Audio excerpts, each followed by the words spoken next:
It is a big real estate site, and the United States is going to own it and will slowly, very slowly, we're in no rush, develop it. We're going to bring stability to the Middle East. We'll be building through other of the very rich countries in the Middle East. They'll be building some beautiful sites for the people, for the Palestinians to live in. They'll be living in harmony and peace probably for the first time in hundreds of years. Edward Ahmed Mitchell is the National Deputy Executive Director of the Council on American-Islamic Relations. He joins me live from Atlanta, Georgia. Great to have you here with us on TRT World. So what do you make of Donald Trump doubling down on his comments of owning Gaza?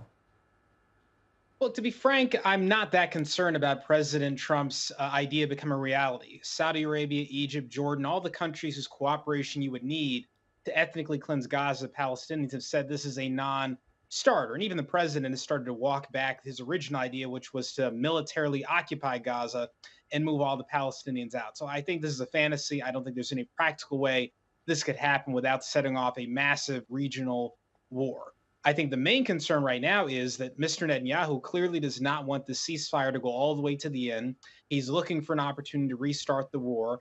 And President Trump has not shown at this point any willingness to stop Netanyahu from doing such things if he decides to go that far. So the main question right now is, will the ceasefire get all the way through phase 1, phase 2, and phase 3?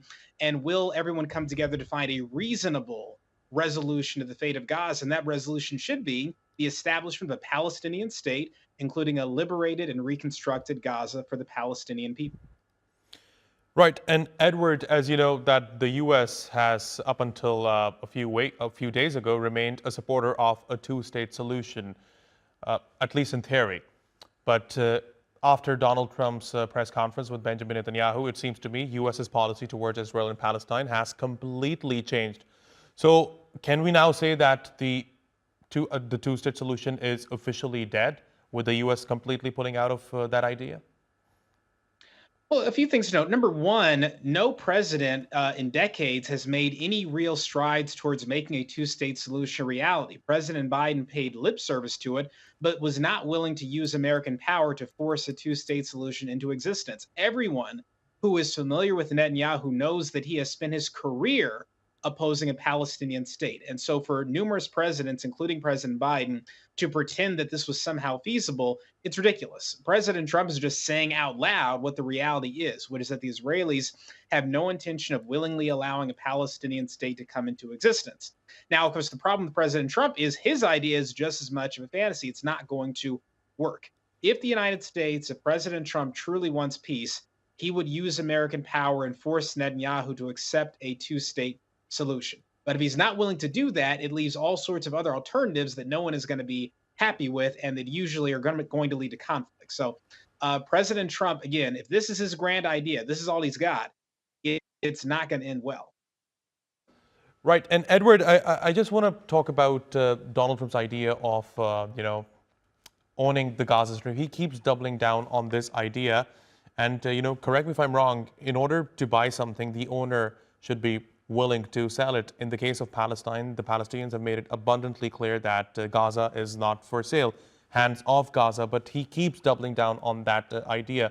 So again, how is he going to do that? Is it going to be through ethnic cleansing, forceful expulsion, or, like you said, is it just another imperialist fantasy? Well, look, colonialism doesn't require the native population to sell the land. Colonialism just requires stealing the land. But again, I think President Trump has a habit of just saying whatever is on his mind. And when he's making these comments, it's usually being prompted by questions from reporters who ask him about this, and then he just starts extrapolating. And so I honestly do not think that the people around President Trump think this is a realistic idea. The people of Palestine are not going to sell Gaza to the United States. Saudi Arabia, Egypt, and Jordan are not going to go along with it. And without their cooperation, this is just not going to happen. Even if the United States and Israel wanted to do this, they would have to essentially force an invasion into Egypt to make Palestinians leave Gaza. And they're not going to do that. So I think that reality is going to have to settle in soon. If the president wants to make progress towards a real peace. And if he doesn't, then by the end of his term, we're going to be in the same situation of revolving conflict, Palestinians not being free, the Israeli government not being able to keep its people safe. if we want peace and justice for everyone, there has to be freedom for the Palestinian people. Everything else is a fantasy. Right. Edward, you mentioned Egypt and Jordan. I understand Donald Trump has been calling on Egypt and Jordan to take in Palestinians after forcefully, forcing them out of Gaza and other Palestinian territories. And this is something, this is an idea that both Egypt and Jordan have outright rejected. But considering that there is this ongoing pressure on these two countries from Donald Trump, do you think this pressure can force them to change their stance? Look, Egypt and Jordan have not been exactly known for firmly standing up to the Israeli government, but even they have red lines. Even they understand that admitting millions of Palestinians to their land would result in those Palestinians never going back to Palestine. It might spark a revolt among Jordanians and Egyptians opposed to the plan. And of course, it would be destabilized for the broader region. So I think the Egyptian government and the Jordanian government for this is a red line. I think the peace treaty would be chopped up. I do not think they would allow this to happen or go along with it. And I certainly don't think they'd allow it to be forcibly happen. So, unless the United States and Israel are willing to go to war with every surrounding Arab and Muslim country, which I don't think they're going to do, this is a fantasy. It's not a realistic proposal. And President Trump has got to get serious soon. He does seem to show more humanity, to be frank, even in his very strange way, than President Biden did.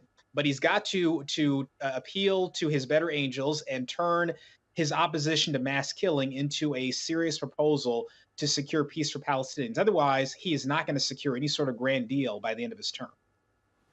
Fascinating insights. Edward Ahmed Michel, thanks very much for joining us here on TRT World. I really appreciate your taking out the time.